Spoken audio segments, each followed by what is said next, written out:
Hi guys, and welcome to Mike FN Garage, where we have fun, or you can call it the F word or whatever you feel like calling it. But it just means a lot of different things. It's kind of like you can call me Ray, or you can call me Jay, or I don't really care. All right. So anyway, let's talk about paint jobs and how, every paint job I do, I don't spend a lot of money on materials. Everybody thinks I spend a ton of money. I had a special program when I got the paint for this car that I don't have anymore. So a lot of times I would get the base coats for less than $200, okay? And now it's gone way up in price. A place where I got the paint for this went way up in price too, and a lot of places have. But I'm going to tell you guys about how that I do the prep, I do the clear, and I get a good result on every paint job I've done. People think I spend a ton of money on materials, and you can. I mean, if you want to go out and buy Glycerin material, you're going to spend, upwards of $2,000 or more for just the paint, if you want to do that.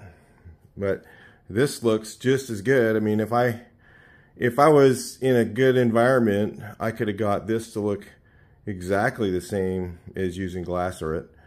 But of course, I mixed the color and I matched it myself. So those are things that I know how to do that kind of brought this up a little bit from normal paint job. But things that I do to save money and time. And so there's a couple different things. Number one is on my prep.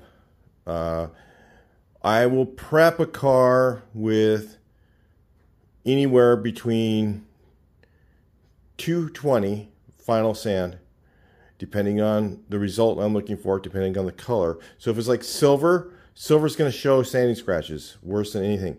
So I'll go finer on a silver or real light color, or even this color. I probably should have went a little bit finer on the sandpaper. Most of this I think I finished with 320. And a few little places, I think like right in here, I got a little sanding scratch because I went a little too rough on my sandpaper. But there is a way to correct that, which I'll talk to you about in materials later in the game. If you went too heavy on your sandpaper, and doing fine sandpaper prep takes a lot more time. So this is one of the things you run into, is the time you have to spend, the money you want to spend on your paint job.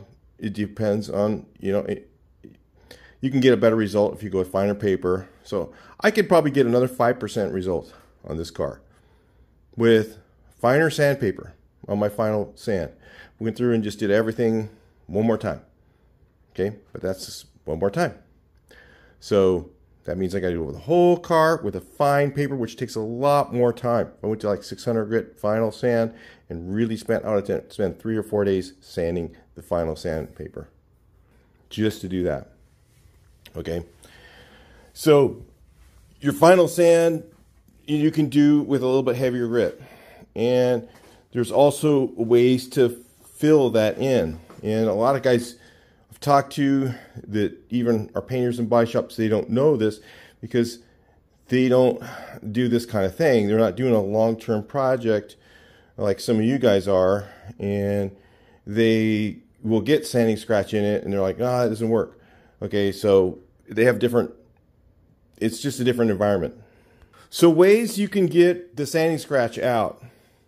One is, before you paint, use a sealer, and that will help kind of fill in some of the scratches.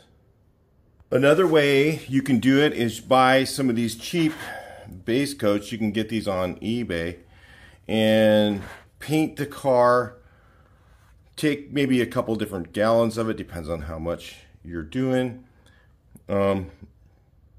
what I do is I'll do something called scrap match. I'll take some paints, mix them together, and kind of come up with a base coat color that's similar to the car. And then what I'll do is I'll take that color and I will add a whole bunch of binder to it. So sometimes you can go to the paint store and you can find something in the mismatch section. I've been doing this for years, using mismatch paint at the paint stores. I'll go down there and look for a mismatch. I'll kind of get a couple of different colors and I'll mix them together, and I'll make sure that they're mixable together, because some, you know, most of the base coats will mix together. Okay, that's just the rule of thumb. But if it's color, you know, if it's like a single stage urethane or something like that, I wouldn't try it. Okay, you better really know what you're doing to play with that. But on metallics, I always use base clear. In fact, I like to use base clear on everything. We'll go over that a little bit later. But, you know, one of the cheap ways, you can always get single stage urethane. There's issues with that. There's good things and bad things with it.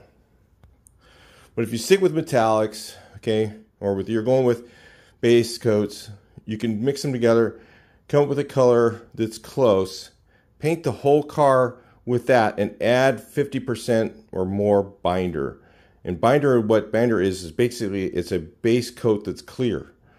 And what that binder does, I used to put a lot of binders in the other paints a long time ago, and I don't know if they do it as much now. The colors seem to be more covering a lot faster than they used to. So if you add that binder to the paint, it'll make it more transparent, but what it does is it fills in those heavier scratches. So what I'll do is shoot a sealer on, then I'll shoot or sometimes I won't even use a sealer. And I'll shoot the base coat with a 50% binder, 2 to 3 coats of that on, and then I'll put my actual color on over that. This truck is super dirty right now, but it is a pretty darn nice looking paint job. This one here, I shot the whole thing with binder, and I prepped it with 220. Okay, I shot the whole thing with just binder, and I didn't use a sealer or anything. And I used binder and a scrap match silver that I had. Okay, and then I shot the actual color of silver over that, and you cannot see a sanding scratch anywhere in this paint. So even that paint job was a blow and go, looks really nice. So that's how you can kind of use a cheaper base coat, and then you can buy the actual color in your normal paint store, okay, and then put just a couple of really light coats over it. So like that whole truck I painted with a quart of paint. I bought 1 quart of color, and I just shot it over the scrap match silver that I put over it first, and I just shot color right over that. Okay, the actual color over that, and then I put good clear.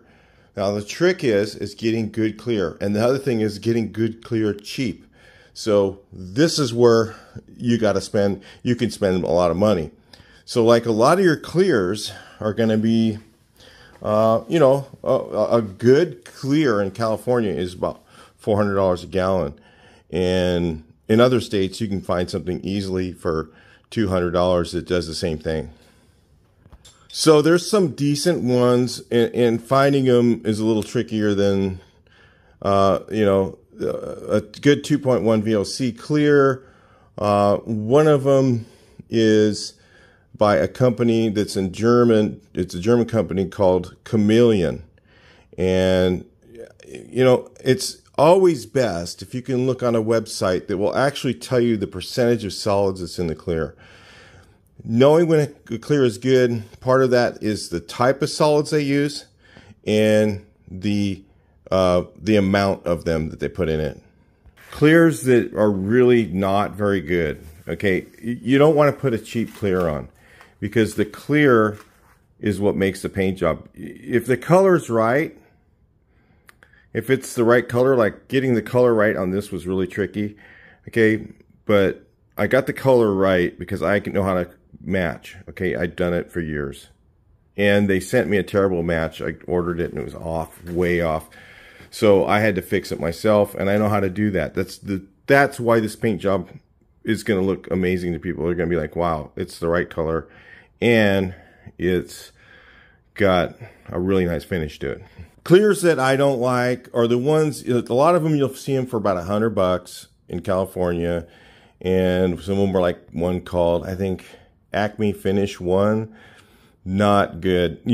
The cheaper clear, some of the really cheap ones, you'll spray them on, okay? And when you spray it on, it'll do weird stuff. Like some of them will, if you put it on a little bit too heavy, it'll kind of turn white. That's bad. You don't want that kind of clear. That's what that Finish 1 does if you put it on a little too heavy. And then if you put it on too dry, then you got to do a lot more color sanding and buffing.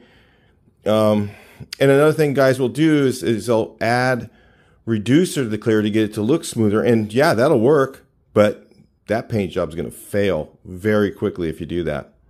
So you go and get one that doesn't have the good grades of solids in it, and the clear will, and you add a bunch of reducer to it. And I've heard of guys adding, I watched a guy on YouTube add 20% reducer to the clear. I'm like, that thing is done in like a year. People go, hey, when you spray and blend a panel with clear, it fails. It's like, no, it doesn't fail.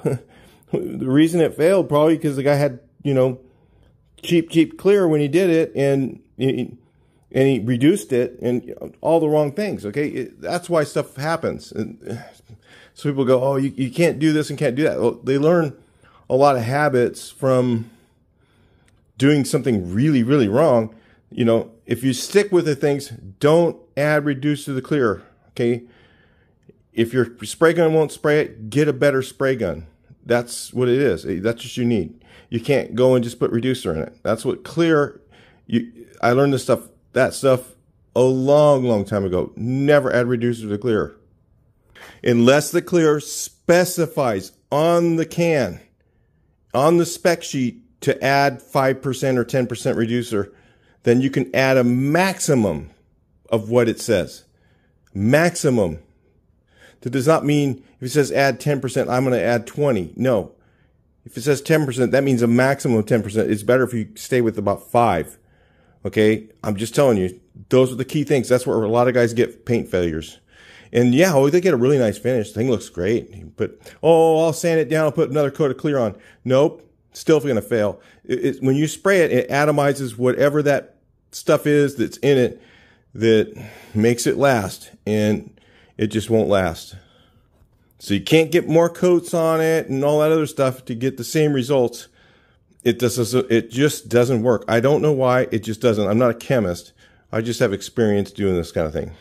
So basically what you can do is you can use, a cheaper base coat underneath, or sometimes if they can get the color right with a cheaper base coat, when you put the clear on, it's going to look fine. Now, the other thing, never cheat on, is reducer. And this is where guys go, they go and they buy this other stuff. You see people fight me all the time.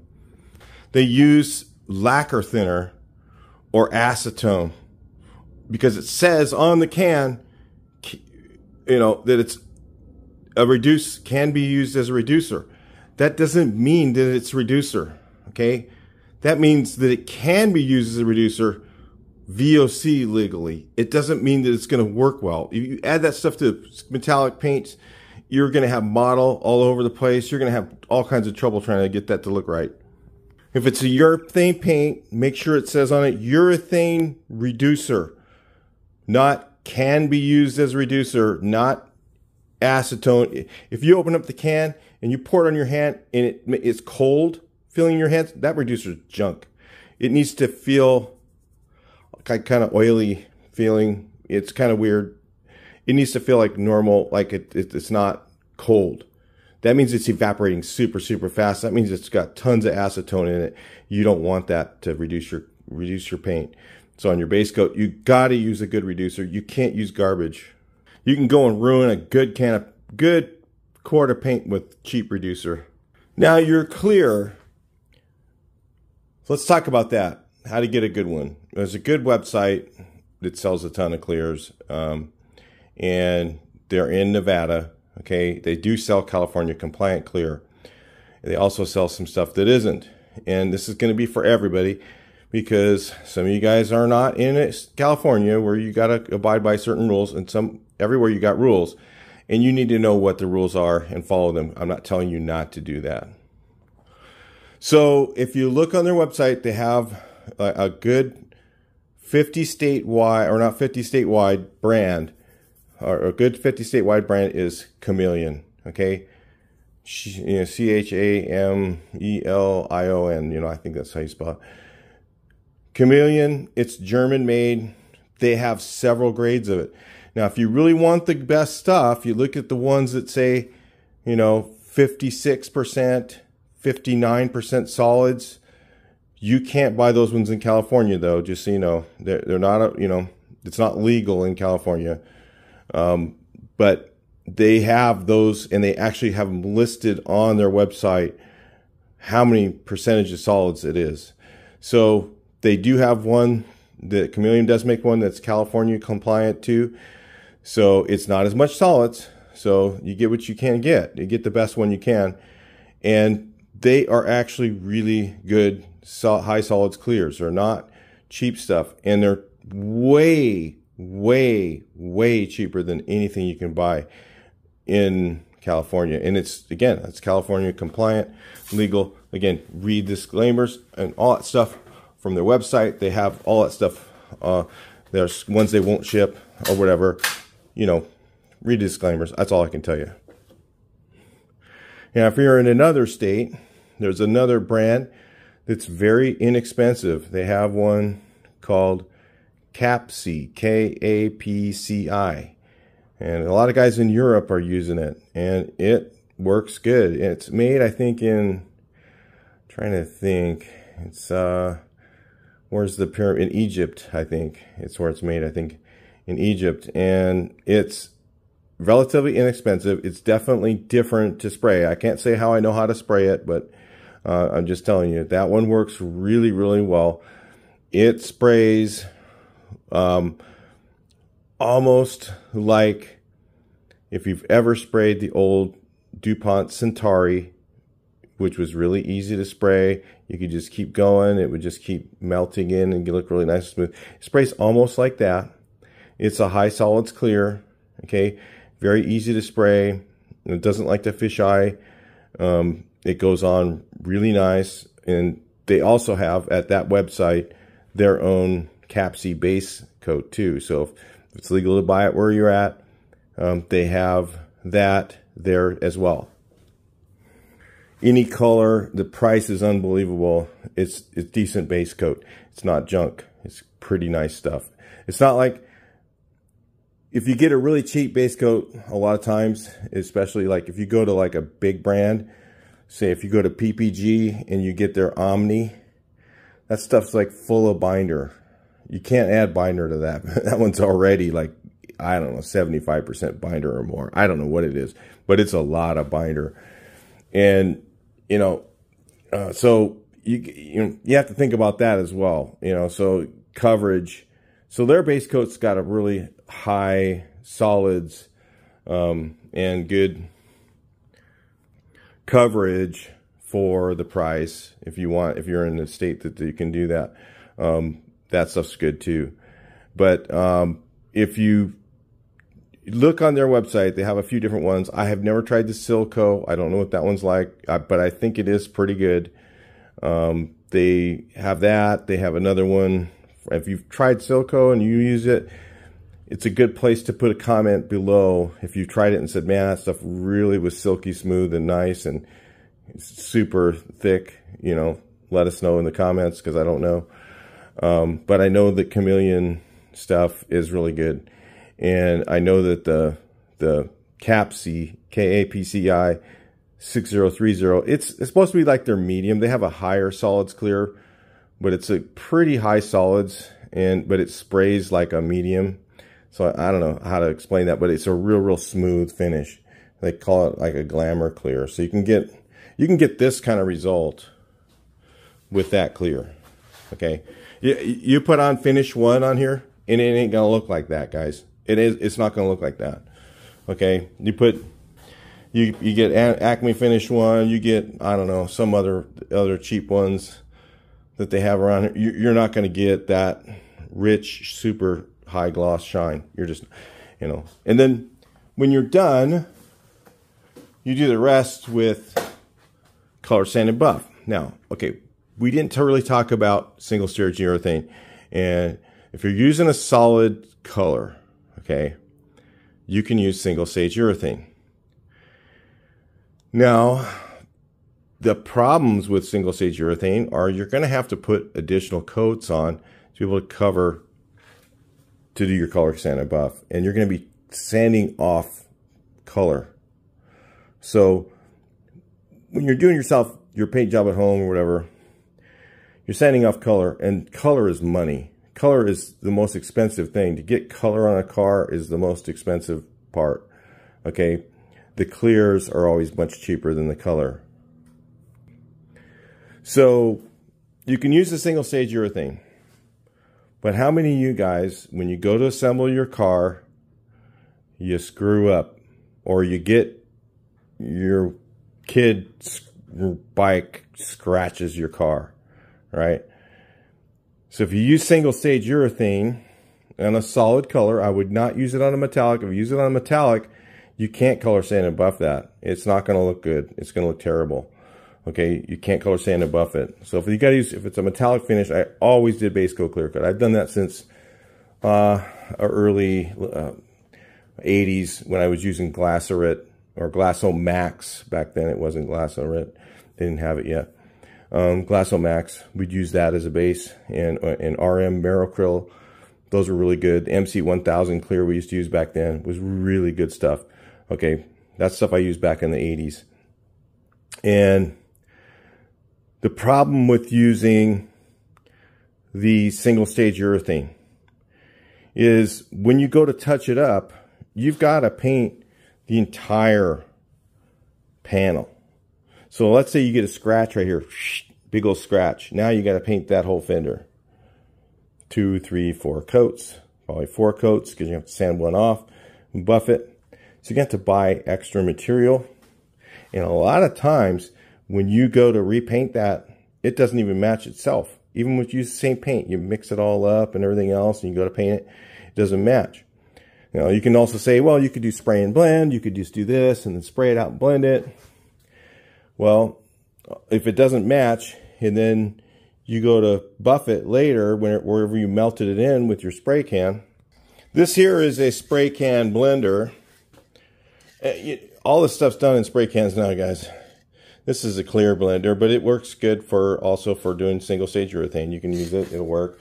And typically what you used to do, when you used to do a blend, we used to use a lot of lacquer blends, and what we do is we'd spray, so I'd have a scratch right here, I'd spray it out, cover the scratch, okay, cover my primer and all that, and then I'd do my blending. So then I'd do all this with full color, then I would take my paint back to the paint bench, and I would add the old lacquer retarder, or you added color blender, okay, you add it to the paint.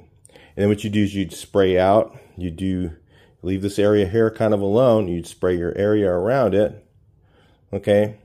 And then you go back to the bench, you'd add more blender, you'd spray it out a little further, depending on how much the color was off.